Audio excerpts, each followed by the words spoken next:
Hello everyone, मैं विक्रम कुमार आप सभी का अपने यूट्यूब चैनल स्कॉलर्स कॉन्सेप्ट के ऊपर स्वागत करता हूं। मोलिकुलर बायोलॉजी यूनिट से आज हमारा 24th लेक्चर है और आज का हमारा टॉपिक रहेगा टीआरएनए एंड आरआरएनए। आज के लेक्चर में हम देखेंगे कि जो हमारे टीआरएनए और आरआरएनए रहते हैं वे हमारे किस तरीके से सिंथेसाइज होते हैं और फर्दर उनकी किस तरीके से मैचुरेशन होती है। अभी तक हमने सिर्फ एमआरएनए की बात की थी, जहां पे हमने कैपिंग, पॉलीएडेनाइलेशन और स्प्लाइसिंग के बारे में पढ़ा था। तो आज हम टीआरएनए और आरआरएनए के बारे में पढ़ेंगे। अगर हम सबसे पहले यहाँ पे बात करते हैं आरआरएनए के लिए, अब क्योंकि जो हमारे यूकारियोट्स होते हैं उनके अंदर हमारे अलग अलग आरएनए पॉलीमरेज रहते हैं और उनमें से हमारा एक आरएनए पॉलीमरेज होता है आरएनए पॉलीमरेज 1। और जो हमारा आरएनए पॉलीमरेज 1 होता है वो हमारा आरआरएनए की सिंथेसिस करवाता है। ठीक है, अगर मैं बात करूं प्रोकारियोट्स की, तो प्रोकारियोट्स के अंदर हमारा सिंगल एक ही आरएनए पॉलीमरेज होता है, जिससे हमारे मल्टीपल टाइप्स के आरएनए, जैसे कि हमारा एमआरएनए हो गया, टीआरएनए हो गया, ठीक है, या फिर जो हमारा आरआरएनए है, वो सभी हमारे एक ही पॉलीमरेज से सिंथेसाइज होते थे। ठीक है, तो अगर हम यहाँ पे बात करते हैं आरएनए पॉलीमरेज 1 के लिए और उसकी किस तरीके से ट्रांसक्रिप्शन होती है, तो polymerase 1 is required for the expression of only one gene that encodes the rRNA precursor. ठीक है, ये क्योंकि जो हमारा आरएनए पॉलीमरेज 1 होता है ना, वो हमारा आरआरएनए की प्रिकर्सर की सिंथेसिस करवाता है। Due to a high need of ribosomal RNA in the cell, therefore a large number of genes are present in the cells। अब क्योंकि हमारे जो आरआरएनए है वो हमारे राइबोसोमल सिंथेसिस के अंदर भी काम आते हैं, तो इसीलिए जो इनके नंबर्स होंगे या फिर जो इनकी नीड होगी एक सेल के अंदर, वो बहुत ज्यादा हाई होती है। ठीक है, तो इसीलिए जो इसके जीन्स होंगे जो कि आरआरएनए को इनकोड करेंगे, उनके नंबर्स भी यहाँ पे क्या रहते हैं, हाई रहते हैं। ठीक है, a large number of genes. अब उसके बाद the promoter for RNA genes comprises two part, the core element and the UCE. UC क्या होता है? Upstream control element. अब अगर हम यहाँ पे बात करते हैं आरएनए पॉलीमरेज 1 के लिए, तो उसके अंदर जो हमारा प्रमोटर रहता है उसके हमारे दो पार्ट्स होते हैं। फर्स्ट कौन सा होता है? कोर एलिमेंट, और सेकंड होता है यूसी। जैसे कि आप यहाँ पे देख सकते हो, एक यहाँ पे हो गया कोर प्रमोटर, ठीक है, या फिर कोर एलिमेंट, और ये हमारा यहाँ पे हो जाता है यूसी। ठीक है, और यूसी क्या होता है? Upstream control element. ठीक है, उसके बाद transcription by polymerase 1 required to other factors called SL1 and UBF। अब जो हमारी यहाँ पे ट्रांसक्रिप्शन होगी आरएनए पॉलीमरेज 1 के थ्रू, उसके लिए हमारे दो फैक्टर्स यहाँ पे काम आते हैं। एक हमारा होता है यहाँ पे SL1 और एक होता है UBF। ठीक है, अब UBF क्या होता है? ये हमारा होता है upstream control element binding factor. ठीक है, जो हमारा यूसी के ऊपर बाइंड करेगा ना फैक्टर, उसको हम क्या कहते हैं? UBF। उसके बाद जो हमारा SL1 होता है उसको हम TIF1B भी कहते हैं, TIF1B। ठीक है, TIF का मतलब क्या हो गया? Transcription initiation factor. और क्योंकि हमारा ये आरएनए पॉलीमरेज 1 के लिए होगा, तो इसीलिए हमने इसके यहाँ पे क्या लिखा है? 1। और इस फैक्टर का हमारा पर्टिकुलर नाम क्या रहता है? बी। ठीक है, तो ये हमारा क्या हो गया? Transcription initiation factor, RNA polymerase 1 factor, B factor. ठीक है, तो जो हमारा ये SL1 होता है या फिर जिसको हम TIF1B भी बोलते हैं, ये क्या होता है? Comprises TBP and 3 TF specific for RNA polymerase 1 transcription. अब जो हमारा SL1 होता है ना, वो हमारा किससे बना हुआ होता है? TBP और 3 हमारे TF होते हैं। ठीक है, हमने आरएनए पॉलीमरेज 2 के लिए भी देखा था कि वहां पे हमारे मल्टीपल TFs होते थे। ठीक है, तो यहाँ पे भी हमारे 3 TF होंगे जो कि हमारी आरएनए पॉलीमरेज 1 के ट्रांसक्रिप्शन के अंदर हेल्प करेंगे। दिस कॉम्प्लेक्स, जो हमारा ये कॉम्प्लेक्स होगा ना, उसमें क्या होता है? This complex binds to the core element. अब जो ये हमारा पूरा कॉम्प्लेक्स होगा टीबीपी और हमारे 3 टीएफ का, वो हमारा कहां पे जाके बाइंड करता है? कोर एलिमेंट पे। SL1 binds DNA only in the presence of UBF. अब जो हमारा ये SL1 कॉम्प्लेक्स था जिसके अंदर हमारे टीबीपी और 3 टीएफ थे, जैसे कि आप यहाँ पे देख सकते हो, एक हमारा टीबीपी हो गया और बाकी हमारा यहाँ पे टीएफ हो गए। तो ये जो हमारा SL1 होता है, ये हमारा कोर एलिमेंट के ऊपर बाइंड तो करता है, लेकिन ये कब बाइंड करेगा? जब हमारा जो यूबीएफ होंगे वो हमारे यूसी के ऊपर बाउंड रहेंगे। जैसे कि अगर ये यहाँ पे प्रेजेंट नहीं होंगे तो हमारा SL1 भी यहाँ पे बाइंड नहीं कर पाएगा। ठीक है, this factor binds to the UCE. अब जो हमारा यहाँ पे यूबीएफ है ना, वो हमारा कहाँ पे बाइंड करता है? यूसीई के ऊपर। ठीक है, bringing SL1 and stimulating transcription from core promoter by recruiting RNA polymerase 1। अब यहाँ पे क्या होता है? हमारा इनिशियली यूबीएफ यहाँ पे बाइंड करेंगे, 2 यूबीएफ यहाँ पे बाइंड करते हैं। अब जो हमारे यूसी होते हैं ना, वो हमारे 2 बॉक्सेस के बने होते हैं। पहला यहाँ पे जैसे बॉक्स बी हो गया, बॉक्स ए हो गया। ठीक है, और इन बॉक्सेस के ऊपर हमारे अलग अलग सेपरेटली यूबीएफ यहाँ पे बाइंड करेंगे। ठीक है, जैसे यहाँ पे इनकी बाइंडिंग होगी यूबीएफ की, तो ये क्या करते हैं? रिक्रूट करेंगे कोर प्रमोटर के ऊपर SL1 कॉम्प्लेक्स को। और जैसे ही हमारा यहाँ पे SL1 यहाँ पे बाइंड करेगा, तो वो किसको रिक्रूट करता है? पॉलीमरेज 1 को। और जैसे यहाँ पे पॉलीमरेज 1 आएगा तो यहाँ से ट्रांसक्रिप्शन प्रोसेस स्टार्ट हो जाएगी। ठीक है, UBF and SL1 act synergistically to stimulate transcription. अब जो हमारे यहाँ पे यूबीएफ और SL1 थे वो किस तरीके से एक्ट करते हैं, सिनर्जिस्टिकली।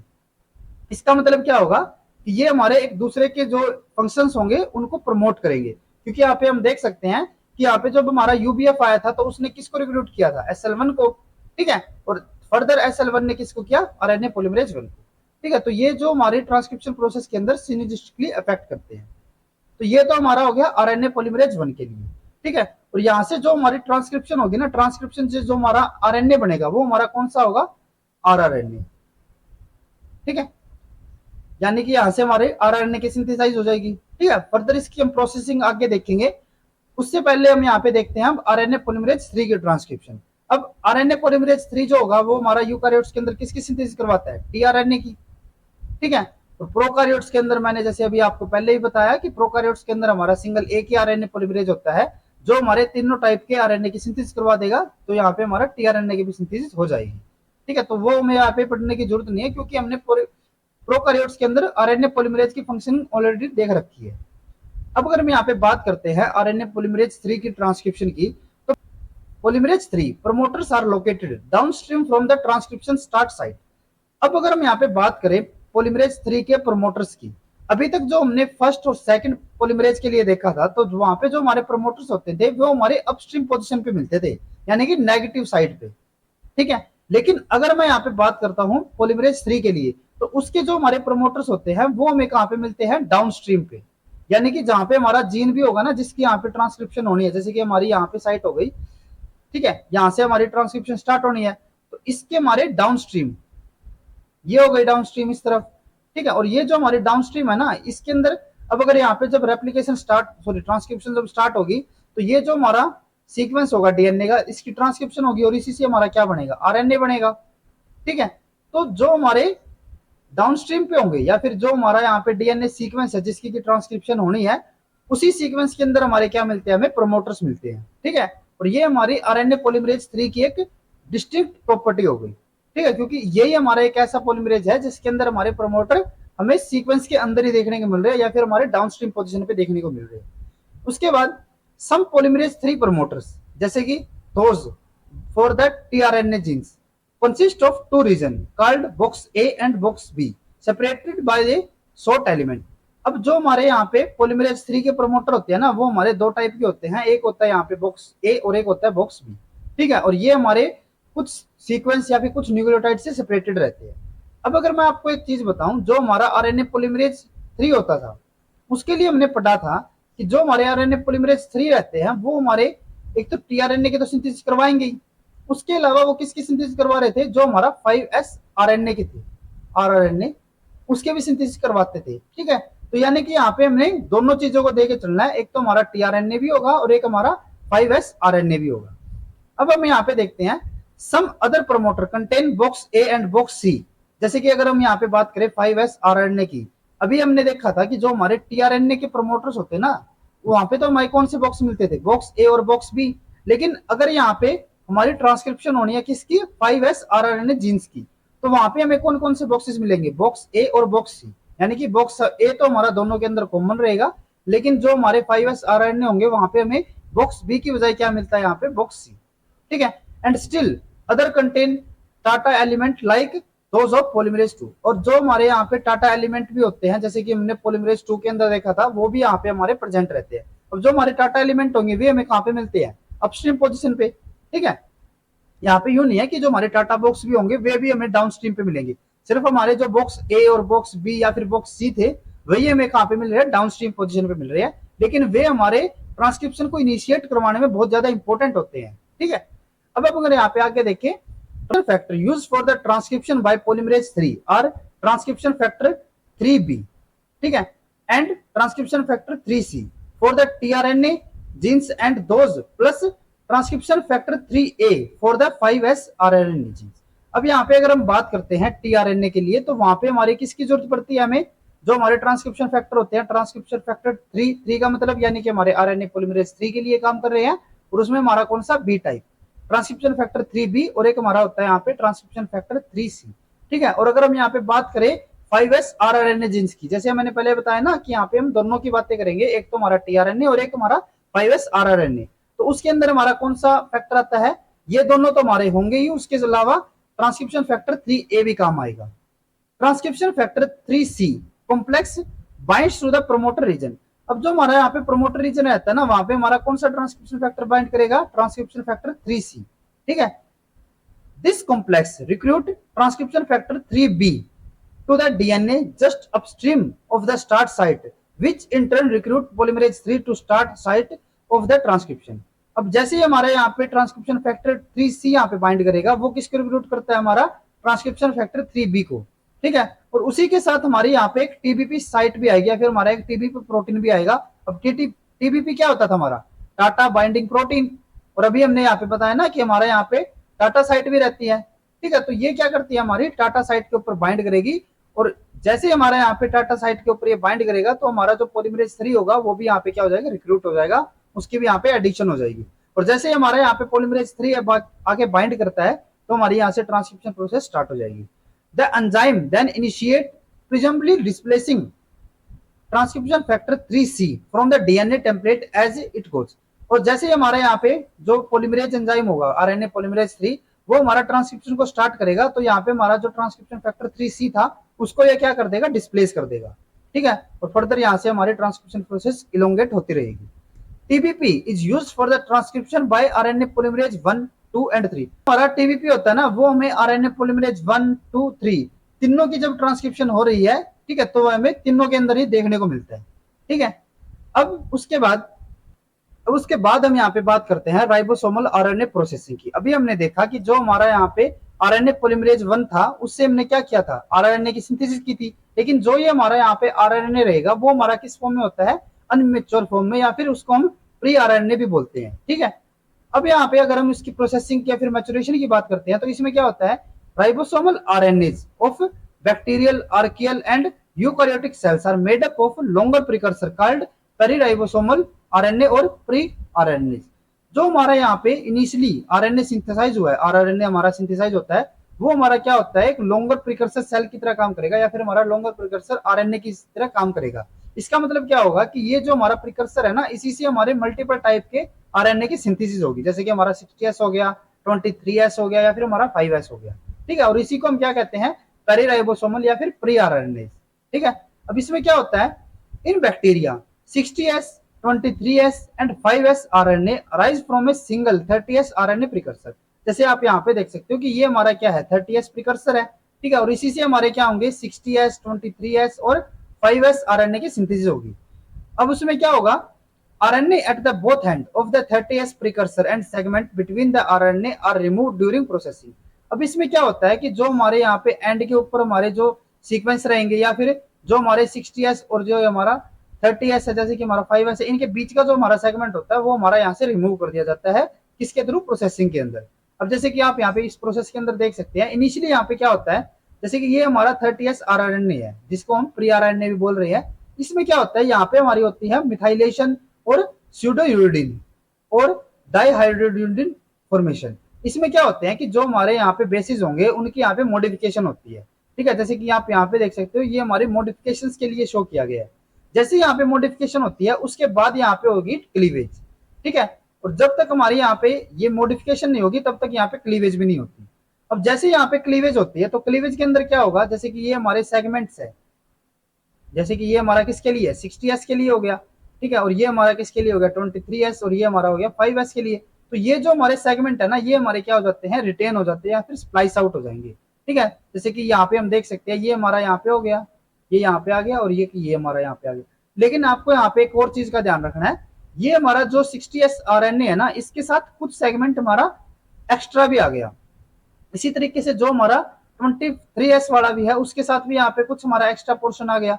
ठीक है, और इसी तरीके से यहाँ पे भी हमारा कुछ एक्स्ट्रा पोर्शन आ गया। अब जो ये हमारा एक्स्ट्रा पोर्शन आता है ना, उसका फर्दर क्या होता है, न्यूक्लियस एंजाइम के थ्रू रिमूवल होता है, और रिमूवल से क्या होगा, जो हमारा 60S RNA है सिर्फ वही हमारा यहाँ पे रिटेन होगा। ठीक है, तो यहाँ पे हमारा क्या हो गया, 60S RNA की सिंथेसिस होगी, 23S RNA की होगी, और एक हमारा 5S RNA की सिंथेसिस होगी।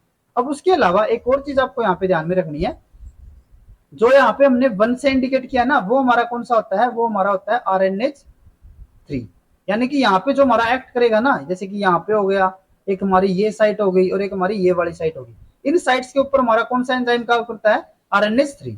उसके अलावा जो हमारी यहाँ पे सेकंड साइट है, जैसे कि एक हमारी ये फर्स्ट के लिए हो गई, और अगर हम सेकंड के लिए बात करते हैं, जैसे कि ये हमारी सेकंड वाली साइट है, ठीक है, तो इसके ऊपर हमारा कौन सा एंजाइम काम करता है, वो होता है हमारा RNase-P, ठीक है। और जो हमारी थर्ड साइट यहाँ पे शो की गई है ना, जैसे कि ये साइट हो गई, हमारी ये साइट हो गई, इनके ऊपर हमारे एंजाइम काम करते हैं RNase-E, ठीक है। तो ये क्या करवा देते हैं, इनकी यहाँ पे क्लीवेज करवाएंगे, और क्लीवेज से क्या होगा, हमारा इंटरमीडिएट आरएनए की सिंथेसिस हो जाएगी। फर्दर उनके न्यूक्लियस एंजाइम से क्या हो जाती है, यहाँ पे हमारा जो फाइनल या फिर मैच्योर आरएनए होगी, उनकी सिंथेसिस हो जाएगी, ठीक है। अब उसके अलावा यहाँ पे क्या होता है, the 60S and 23S RNA contain modified nucleus. अब जो यहाँ पे हमारे 60S और 23S RNA थी, जैसे कि हमारा ये वाला और ये वाला जो हमारा RNA है, इनके अंदर हमारे कुछ मॉडिफाइड न्यूक्लियोसाइड्स होते हैं, ठीक है। जैसे कि हमने यहाँ पे भी बताया ना, अगर हम 60S और यहाँ पे 23S की बात करते हैं, तो यहाँ पे क्या हो गई थी, हमारे जो बेसिस थे उनकी मॉडिफिकेशन हो गई थी। और अगर हम पर्टिकुलर मॉडिफिकेशन की अगर बात करते हैं, तो इन E coli then 11 modification in the 60S RNA include a pseudouridine and 10 nucleoside methylated on the base और 2' hydroxyl group of both। अब इसमें क्या होता है, एक तो यहाँ पे हमारा होता है pseudouridine, जो हमारा यहाँ पे 60S RNA है ना, इसके अंदर हमें एक तो क्या मिलेगा, एक हमारा होता है यहाँ पे pseudouridine, और उसके अलावा जो हमारे 10 न्यूक्लियोसाइड्स होते हैं, वे हमारे कैसे होते हैं, मिथाइलेटेड फॉर्म में होते हैं, ठीक है। वो हमारे मिथाइलेटेड बेस भी हो सकते हैं, या फिर हमारा जो शुगर है ना, उसकी हमारी जो 2' साइट है, वहां पे भी हमारा यहाँ पे मिथाइल ग्रुप ऐड हो सकता है, या फिर हमारे दोनों जगह पे भी ऐड हो सकते हैं। तो टोटल हमारा जो 16S RNA होता है, उसके अंदर हमारे 11 मॉडिफिकेशन देखने को मिलती है। और अगर हम दूसरी तरफ यहाँ पे बात करते हैं 23S RNA की, तो उसमें क्या होता है, it has 10 pseudouridine, 1 dihydrouridine and 12 methylated nucleotides. तो इसके अंदर क्या होते हैं, टोटल हमारी 23 मॉडिफिकेशंस होंगी, जिसमें से हमारे 10 क्या होंगी, स्यूडोरुडिन, और एक हमारा क्या होता है, डाइहाइड्रोयूरिडीन, और उसके अलावा 12 हमारे जो बेसिस होंगे वो हमारे कैसे होते हैं, मिथाइलेटेड फॉर्म में, ठीक है। ये हमारे क्या हो गए 23S RNA के लिए।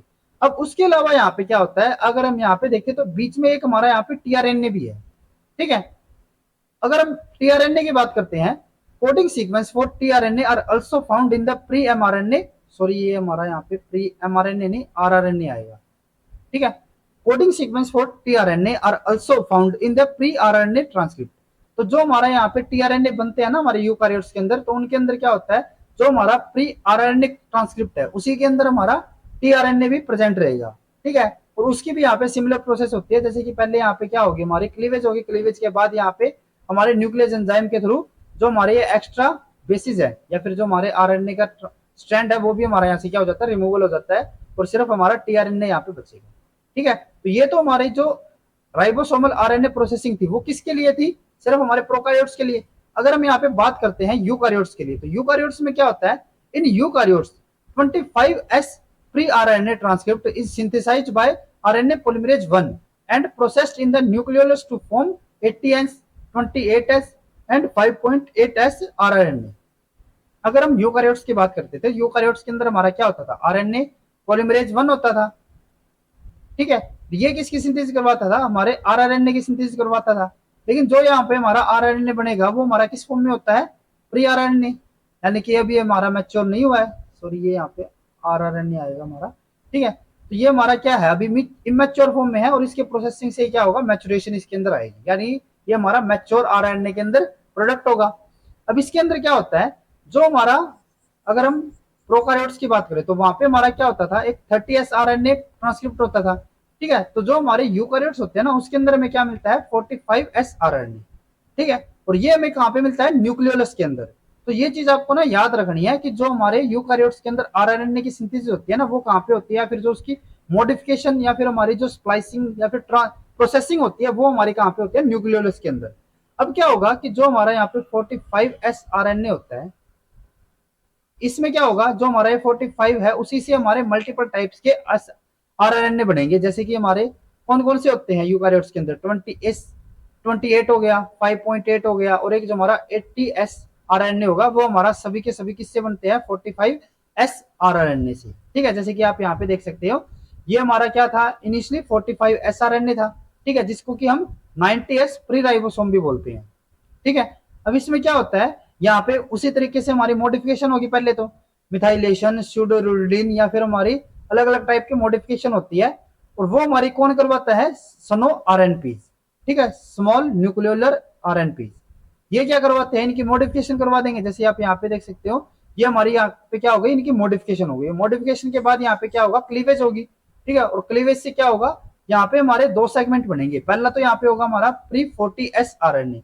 अब अगर हम यहाँ पे बात करते हैं यूकारियोट्स के अंदर जो हमारे राइबोसोमल सब यूनिट्स होती थी, वो हमारी कौन कौन सी होती थी, एक हमारी होती थी 40s और एक हमारी होती थी 60s, ठीक है। तो इसके अंदर जो हमारे आरएनए मिलते थे, जो हमारे 40s के अंदर मिलते थे, वो हमारा कौन सा आता था, 40s आरएनए, ठीक है। तो उसी तरीके से यहाँ पे भी क्या होती है, जो हमारा यहाँ पे 45s आरएनए था, उसकी मॉडिफिकेशन के बाद यहाँ पे जब क्लीवेज होगी, तो यहाँ पे हमारे दो सेगमेंट्स बनते हैं। पहला हमारा होता है यहाँ पे प्री 40s आरएनए और एक हमारा होता है यहाँ पे प्री 60s आरएनए, ठीक है। जो हमारा यहाँ पे प्री 40s आरएनए होगा, उससे हमारी फर्दर क्या होती है, क्लीवेज से हमारा 80s आरएनए की सिंथेसिस होगी, ठीक है। और जो हमारा यहाँ पे प्री 60s आरएनए है, उसमें क्या होगा, यहाँ पे हमारे होगा एक 5.8 और एक हमारा 28s आरएनए की सिंथेसिस, ठीक है। लेकिन जो हमारा यहाँ पे 5s आरएनए है ना, वो हमारा कहां से आएगा, वो हमारा आता है आरएनए पॉलीमरेज 3 से, ठीक है। तो ये चीज आपको याद में रखनी है। यहाँ पे जो हमारा ये 5s आरएनए आया ना, ये हमारा आरएनए पॉलीमरेज 1 ने सिंथेसाइज नहीं किया, बल्कि ये हमारा कहां से आता है, आरएनए पॉलीमरेज 3 से, ठीक है। और ये सब आपस में मिलकर क्या करते हैं, हमारे 60s आरएनए की सिंथेसिस करते हैं, जब हमारी मैच्योर राइबोसोमल सब यूनिट की सिंथेसिस होगी, ठीक है। तो इस तरीके से यहाँ पे क्लीवेज से क्या बनेंगे, हमारे एक 5.8 और एक हमारा 28s आरएनए, ठीक है। अब जैसे कि हमने यहाँ पे बताया, the 5s RNA of the most eukaryotes is made up as the completely separate transcript by a different polymerase 3, ठीक है। जैसे हमने वहां पे भी देखा था ना, अभी हमने जैसे प्रोसेस बताई थी, तो वहां पे भी हमने बताया था कि जो हमारा पॉलीमरेज 3 है, वो हमारा 5s आरएनए की सिंथेसिस करता है, ठीक है। तो ये हमारी यहाँ पे क्या हो जाती है, जो हमारे प्री आरएनए है, ठीक है, उसकी यहाँ पे हमारी प्रोसेसिंग हो गई, जिससे कि हमारा मैच्योर आरएनए की सिंथेसिस हो गई। अब उसके बाद हम यहाँ पे बात करते हैं टीआरएनए के लिए। तो टीआरएनए में क्या होता है, in eukaryotes tRNA transcript also contain a number of introns which are needs to be excised. अगर हम टीआरएनए ट्रांसक्रिप्ट की बात करें, तो वहां पे हमारे मल्टीपल इंट्रॉन्स हमें देखने को मिलते हैं, जिनको कि हमें यहाँ पे एक्साइज करना पड़ेगा। Endonuclease RNase P found in the all organism remove RNA at the 5 prime end of the tRNA. यहाँ पे हमारा क्या मिलता है, एक हमारा आरएनएज पी होता है, जो क्या करेगा, जो हमारे आरएनएज होंगे, ठीक है, उनको 5 प्राइम एंड से रिमूव करता है। RNAsP is made up of protein and RNA, in which RNA is required for RNAsP to perform its function. In prokaryotes, RNA portion only is enough to precisely cleave the tRNA. अब जो वहां पे हमारा RNAsP होता है, वो हमारा दो पार्ट्स का बना होता है, एक होता है प्रोटीन और एक होते हैं RNA। अगर हम फंक्शंस की बात करें, तो जो हमारा RNA रहता है ना, वो हमारा इसके लिए मेजर फंक्शन करेगा।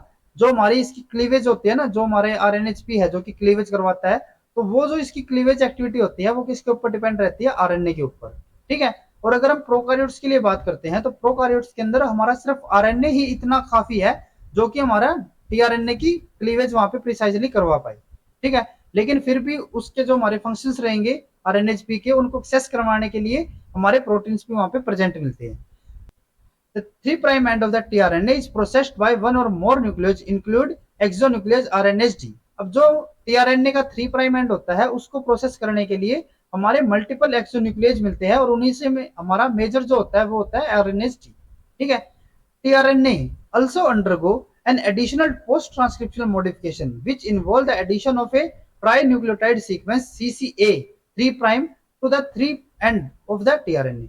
अब ये तो हमारी यहाँ पे क्या हो गई थी, एक तो हमारी 5 प्राइम से क्लीवेज हो गई थी और एक 3 प्राइम से क्लीवेज हो गई थी, लेकिन उसके अलावा यहाँ पे एक एडिशनल भी होता है हमारा, एक ट्राई न्यूक्लियोटाइड हुआ, जैसे कि हमारा जो CCA होता है, ये हमारा क्या होता है, जो हमारा 3 प्राइम एंड है टीआरएनए का, वहां पे जाके बाइंड करेगा या फिर वहां पे अटैचमेंट हो जाएगी।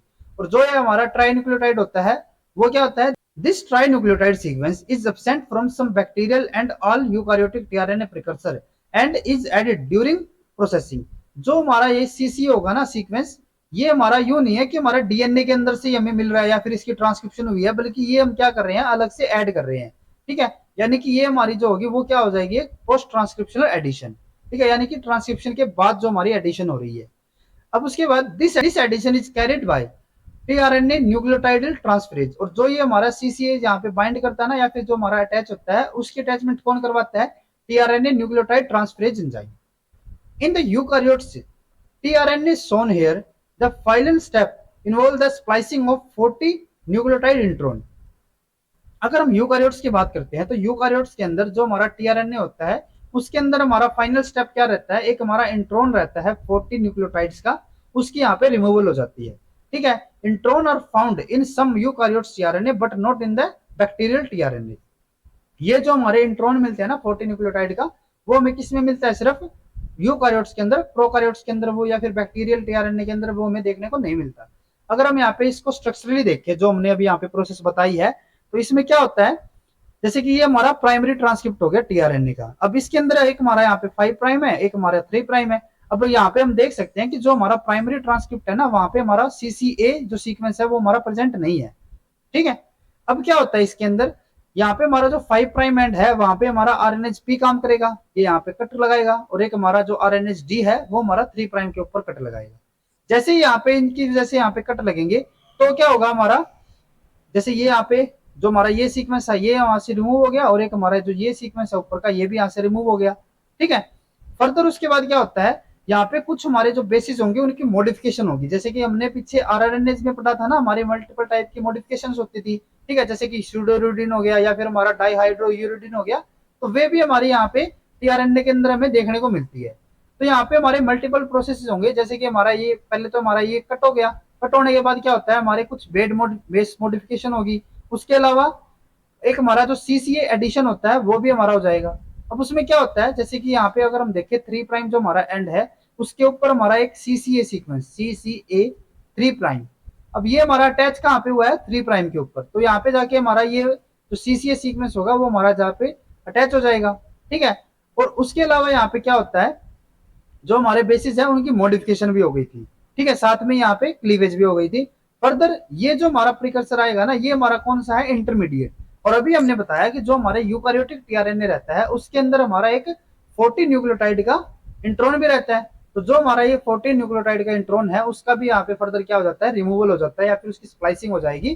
जैसे कि ये जो हमारा यहाँ पे 40 न्यूक्लियोटाइड का येलो कलर का है ना, ये हमारा यहाँ पे क्या हो जाता है? रिमूव हो जाता है। और ये जो हमारे एक्सोन होंगे, जैसे कि ये हमारा जो सीक्वेंस होगा वो हमारा इसके साथ जाके यहाँ पे बाइंड कर लेगा। ठीक है, तो ये हमारा यहाँ पे बाइंड हो गया, और जो हमारा इंट्रॉन है उसका यहाँ पे रिमूवल हो जाता है, और उससे हमारा जो फाइनली मैच्योर जो टीआरएनए होगा उसकी हमारी सिंथेसिस हो जाती है। ठीक है, अब जो हमारी यहाँ पे मॉडिफिकेशन होती है ना, जैसे कि अगर हम इस वाले आर्म की बात करें, तो यहाँ पे हमारी जो मॉडिफिकेशन हमें देखने को मिलती है वो हमारी होती है डाईहाइड्रोयूरिडिन। और आपने देखा भी होगा कि जो हमारा टीआरएनए की स्ट्रक्चर होती है उसके अंदर हम एक आर्म को क्या बोलते हैं? डाईहाइड्रोयूरिडिन, या फिर डी आर्म भी बोलते हैं।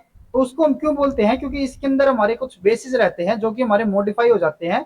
उसके अंदर हमारा जो यूरिडिन होता है वो हमारे किस फॉर्म में मिलता है? डाईहाइड्रोयूरिडिन में। जब हम ट्रांसलेशन को पढ़ेंगे तो हम देखेंगे कि जो हमारे डाईहाइड्रोयूरिडिन है या फिर जो हमारे स्यूडोयूरिडिन है, उनको हम पर्टिकुलर यही नाम क्यों बोल रहे हैं, या फिर उनका हमारा किस टाइप का स्ट्रक्चर रहता है। ठीक है, तो ये हमारी आर्म कौन सी हो जाती है? डाईहाइड्रोयूरिडिन। उसके अलावा एक हमारी जो इसके अपोजिट वाली आर्म रहती है उसको हम कहते हैं स्यूडोयूरिडिन आर्म, स्यूडोयूरिडिन। ठीक है, और उसके अलावा जो हमारी बाकी की दो आर्म्स यहाँ पे बचती है, एक हमारी ये वाली हो गई। अब इसके ऊपर हमारा क्या होता है? जो हमारा अमीनो एसिड होगा ना वो हमारा यहाँ पे ऐड होता है। जब हम ट्रांसलेशन की प्रोसेस देखेंगे तो वहां पे हम देखेंगे कि हमारा जो न्यू अमीनो एसिड आ रहा है, या फिर जो हमारे अमीनो एसिड आपस में बाइंड कर रहे हैं, वो हमारे टीआरएनए के थ्रू आते हैं। इसीलिए हम इसको ट्रांसफर टीआरएनए या फिर हम ट्रांसफर आरएनए कहते हैं। तो यहाँ पे क्या होता है कि जो हमारा अमीनो एसिड आके बाइंड करता है ना, वो हमारा 3 प्राइम के ऊपर बाइंड करता है। ठीक है, तो ये हमारी इस आर्म को हम क्या कहते हैं? Acceptor arm. यानी कि ये क्या करती है? जो हमारे अमीनो एसिड होंगे उनको एक्सेप्ट करेगी। इसके अपोजिट जो हमारी आर्म रहती है उसको हम कहते हैं यहाँ पे एंटीकोडोन आर्म। अब इसको एंटीकोडोन क्यों कहते हैं? जब हम ट्रांसलेशन को देखेंगे तो वहां पे हम देखेंगे कि ये जो हमारी आर्म रहती है ना, इसके अंदर हमारा एंटीकोडोन सीक्वेंस हमें देखने को मिलता है। ठीक है, और जो ये हमारा सीक्वेंस होता है वही हमारा स्पेसिफाई करता है कि हमारा कौन से वाला अमीनो एसिड आके 3 प्राइम के ऊपर बाइंड करेगा। ठीक है, तो ये हमारी यहाँ पे हो जाती है टीआरएनए की स्प्लाइसिंग या फिर उसकी प्रोसेसिंग। अब उसके बाद कुछ हमारे ट्रांसक्रिप्शन के इनिबिशन रहते हैं, यानी कि हमारे कुछ इनिबिटर्स रहेंगे जो कि हमारे ट्रांसक्रिप्शन प्रोसेस को इनिबिट करते हैं। उसमें से हमारा मेजर आता है एक एक्टिनोमाइसिन डी। ये क्या करता है? Inhibits transcription in both eukaryotes and prokaryotes. it gets inserted or intercalated into the double helical DNA between successive G-C pair, deforming the DNA, which prevent movement of the polymerase along the template, so it inhibits the transcription elongation. अब जो ये हमारा actinomycin D होता है ना, ये हमारी elongation process को इनिबिट करता है, ना कि इनिशिएशन को। अब जो ये हमारा एक्टिनोमाइसिन डी होता है वो हमारा इंटरकैलेट्स की तरह काम करेगा, और इंटरकैलेट्स के लिए हमने देखा था वो हमारे क्या होते थे, जैसे कि ये हमारा डीएनए हो गया। अब ये हमारा क्या करता है, जो हमारे बेसिस है ना उनके बीच में जाके यहाँ पे फिट हो जाते हैं। जैसे हमारा जो एक्टिनोमाइसिन डी यहाँ पे फिट होगा, तो जब इसकी रेप्लिकेशन सॉरी जब ट्रांसक्रिप्शन होगी तो वो क्या होगी, जब हमारा यहाँ पे पॉलीमरेज मूव कर रहा है तो यहाँ पे जाके वो स्टॉप हो जाएगा, ठीक है, और फर्दर यहाँ पे इसकी ट्रांसक्रिप्शन नहीं हो पाएगी। तो इसीलिए ये जो हमारा होगा एक्टिनोमाइसिन, वो हमारा किसको इनिबिट करता है, इलोंगेशन प्रोसेस को। उसके बाद नेक्स्ट हमारा यहाँ पे इनिबिटर आता है एक्रेडिन, और एक्रेडिन के लिए भी हमने बताया था ये हमारा क्या होता था, इंटरकैलेटिंग एजेंट होता था। तो ये भी हमारा सिमिलरली उसी फैशन में ट्रांसक्रिप्शन प्रोसेस को इनिबिट करता है। नेक्स्ट उसके बाद हमारा यहाँ पे आता है राइफामाइसिन। ये क्या करता है, it inhibits bacterial RNA synthesis by binding to the beta subunit of bacterial RNA polymerase. जो हमारे बैक्टीरियल आरएनए पॉलीमरेज या फिर हमारा जो प्रोकार्योटिक आरएनए पॉलीमरेज होता था, उसके अंदर हमारी एक बीटा सब यूनिट होती थी। तो जो हमारा रिफामाइसिन होता है ना, वो हमारा उस बीटा सब यूनिट के ऊपर जाके बाइंड कर लेगा और उसकी एक्टिविटी को इनिबिट करता है। यानी कि जो हमारा रिफामाइसिन होता है वो हमारा सिर्फ प्रोकार्योट्स के अंदर ही आरएनए पॉलीमरेज या फिर हमारी जो ट्रांसक्रिप्शन प्रोसेस है उसको इनिबिट कर पाएगा, ठीक है। उसके बाद यहाँ पे हमारा आता है अल्फा एमिनिटीन। जैसे कि हमारा जो रिफामाइसिन था ना, वो हमारा सिर्फ प्रोकार्योटिक के लिए इनिबिशन कर रहा था, तो जो हमारा अल्फा एमिनिटीन होता है ना, ये हमारा यूकार्योट्स के लिए इनिबिशन करता है सिर्फ। इट इज प्रोड्यूस्ड, जो हमारा ये अल्फा एमिनिटीन होता है ना, वो हमारा एक कंपाउंड है, तो वो क्या होता है, it is produced by the mushroom Amanita phalloides. ये जो हमारा अल्फा एमिनिटीन है ना, वो हमारा एक मशरूम से प्रोड्यूस होता है, एमेनिटा फेलोइडिस से। It inhibits transcription process in eukaryotes by blocking the activity of RNA polymerase. ये हमारा क्या करता है, आरएनए पॉलीमरेज की एक्टिविटी को इनहिबिट करेगा। RNA polymerase 2 is most sensitive to the alpha amanitin followed by RNA polymerase 3। और जो हमारे यूकार्योट्स के अंदर 3 पॉलीमरेज होते थे, एक हमारा होता था RNA polymerase 1, एक होता था 2 और एक होता था 3।